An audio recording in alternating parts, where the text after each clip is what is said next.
কৃষি কাজ করা অনেক ভালো কাজ। কৃষি কাজ করা অনেক ভালো কাজ।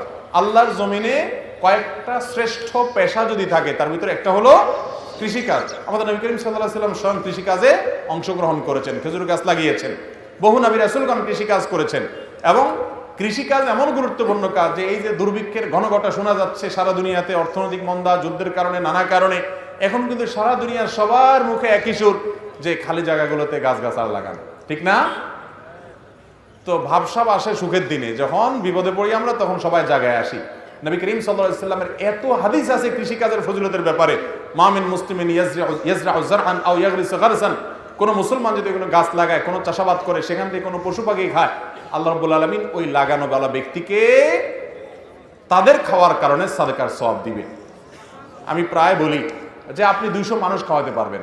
আপনারা যদি আমি বলি 200 পিঁপড়া দাওয়াত দিয়ে খাওয়ান অথবা 200 পোকা মাকড়